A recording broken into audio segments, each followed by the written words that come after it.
오늘 읽은 시편 47편은 찬양이 무엇인지 또 그 찬양을 어떤 방법으로 해야 하는지를 아주 정확하게 상세하게 우리에게 설명해 주고 있습니다. 1절에 너희 만민들아 손바닥을 치고 즐거운 소리로 하나님께 외칠지어다. 여기 너희 만민들은 세상의 모든 민족을 말하는 것이 아니라 히브리어로 하암밈, 즉 택함받은 하나님의 백성을 말합니다. 따라서 오늘 시는 하나님께서 부르시고 택하신 백성이 어떻게 하나님을 찬양해야 하는지를 가르쳐주는 시입니다. 2절부터 보면 택함받은 백성이 하나님을 찬양해야 하는 구체적인 내용이 나옵니다. 첫째는 하나님의 높고 위대하심을 노래하는 것입니다. 2절에 지존하신 여호와는 두려우시고 온 땅의 큰 왕이 되심이로다. 여기 지존하다는 말은 비교할 대상이 없을 만큼 높고 위대하다는 말입니다. 시인은 너희 만민들을 향해 너희가 하나님을 향해 드려야 될 첫 번째 노래는 바로 하나님의 하나님 되심을 높이고 선포하는 것이라고 가르치고 있습니다.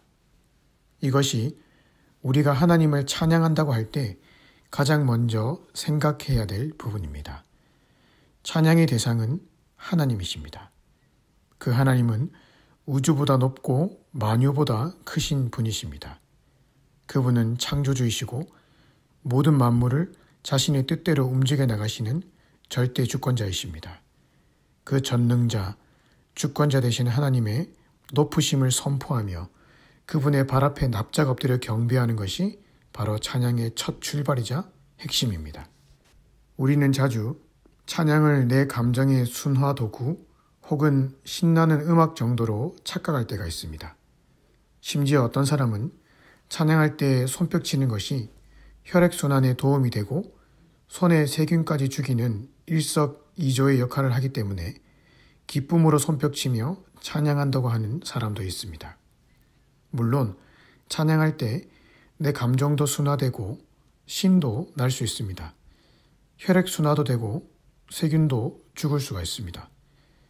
하지만 찬양을 그 정도로만 생각한다면 세상 음악 혹은 유행가와 아무 다를 것이 없습니다. 사실 세상 음악 중에도 감동적인 음악을 듣고 있노라면 눈물이 주룩주룩 날 때가 있습니다. 하지만 그 눈물의 대상은 내 감정이지 하나님이 아닙니다. 심지어 찬양을 부르면서도 그저 신나고 기쁘고 혈액순환이 잘 된 것으로만 그친다면 그 찬양의 대상은 내 육신의 건강이지 하나님이 아닙니다. 그런 찬양은 백날 불러도 하나님께 영광이 되지 않습니다. 찬양은 하나님을 대상으로 하나님의 하나님 되심을 노래하는 것입니다. 쉽게 말해 하나님 당신은 창조주이십니다. 이 땅에 비교할 신이 없습니다. 모든 것들을 당신의 뜻대로 움직여 나가시는 절대 주권자이십니다. 라는 내용을 노래에 담아서 하나님께 드리는 것이 찬양입니다. 둘째로 택함받은 백성이 불러야 할 찬양은 하나님이 행하신 일들입니다. 3절과 4절을 보시면 여호와께서 만민을 우리에게 나라들을 우리 발 아래 복종하게 하시며 우리를 위하여 기업을 택하시나니 곧 사랑하신 야곱의 영화로다. 이것은 과거 여호수아를 통해 가나안 땅을 정복해 하시고 이스라엘에게 기업을 주신 하나님이 행하신 일들을 찬양하는 것입니다. 말하자면 하나님은 과거에 이런 일을 행하셨군요. 하나님은 이런 은혜를 사람들에게 베푸셨군요. 그 하나님은 오늘 나에게도 동일하게 행하실 분이심을 믿습니다. 이것을 노래에 붙여서 하는 것이 바로 찬양입니다. 예를 들어 나의 길 오직 그가 아시나니 나를 단련하신 후엔 내가 정금같이 나오리라. 이런 찬양을 통해 욥의 삶에 역사하신 하나님은 동일하게 나의 삶을 인도하실 것을 믿습니다. 라고 고백하는 것이 바로 찬양인 것이죠. 즉 오늘 시편에서 말하는 찬양이란 하나님의 높고 위대하심과 그분이 행하신 일들을 노래하는 것입니다.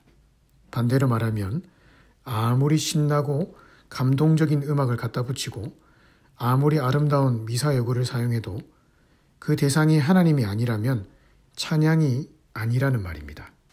찬양이 아닌 것에는 아무런 생명력이 없습니다. 힘든 순간에 그저 인간의 감정만 노래하고 내 정서 순환을 위한 음악만 듣는다면 그 순간의 감정과 정서는 순화될지 모르지만 그것뿐입니다. 하지만 찬양은 다릅니다. 찬양에는 생명력이 있습니다. 왜냐하면 하나님은 이스라엘의 찬송 중에 거하시는 분이시기 때문입니다. 다시 말해 찬양을 부를 때 하나님의 임재를 경험하게 되고 실제로 살아계신 하나님의 도우심의 기적을 경험하게 됩니다. 여호사밧을 보십시오. 그가 죽을 것 같은 고난의 현장에서 했던 것이 바로 찬양이었습니다.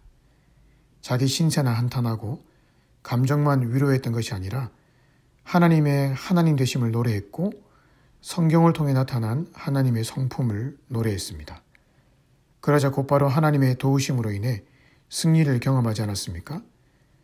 바울과 실라가 지하 깊은 감옥에서 하나님의 높으심을 선포하며 노래했을 때도 옥문이 열리는 기적이 일어났습니다. 고난 속에서 우리가 해야 할 것은 신세 한탄이 아니라 찬양입니다. 오늘 이 고난을 주신 하나님, 비록 내가 다 이해할 수 없고 알 수 없는 현실이지만 그래도 하나님은 여전히 내 하나님이시며 그래도 하나님은 좋으신 분이라는 사실을 노래하기 시작하면 분명 그 하나님의 놀라운 임재와 손길을 경험하게 될 것입니다. 오늘 시편 기자는 그 찬양을 때로는 큰 소리로 때로는 묵상과 침묵을 통해 부르라고 합니다. 5절에 즐거운 함성과 나팔 소리는 큰 소리의 찬양을 나타내고 6절의 지혜의 시는 히브리어로 마스길이라는 단어인데 잠잠한 상태를 말합니다. 어떤 때는 기쁨으로 어떤 때는 큰 소리로 하나님을 찬양할 때가 있지만 어떨 때는 깊은 침묵 속에서 그저 잠잠히 하나님을 바라볼 때가 있습니다. 하지만 하나님은 어떤 경우의 찬양이든 당신을 높이고 바라보는 자들의 찬양 소리를 다 듣고 계십니다. 오늘 그 하나님을 찬양하며 나가십시다. 내가 현재 어느 자리에 있든지 하나님의 이름을 높이며 나가십시다.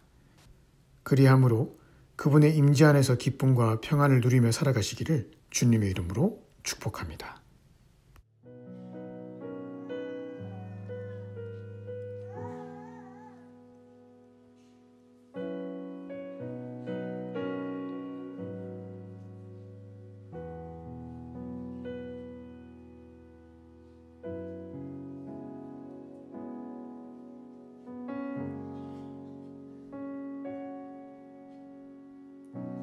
내 구주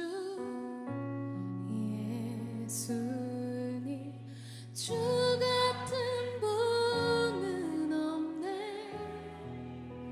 내 평생에 찬양하리 놀라운 주의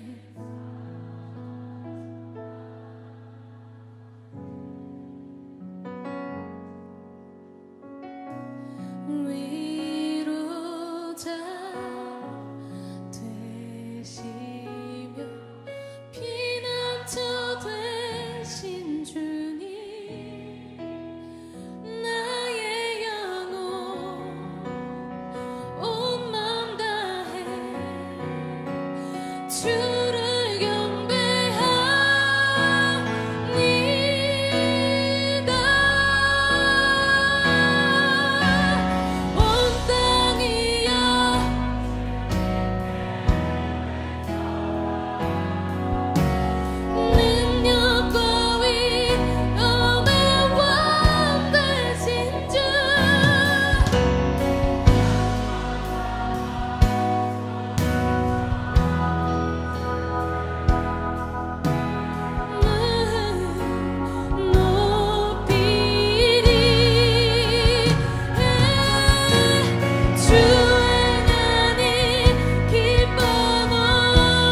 우리 두 손 높이 들고 고백하겠습니다. 전능하신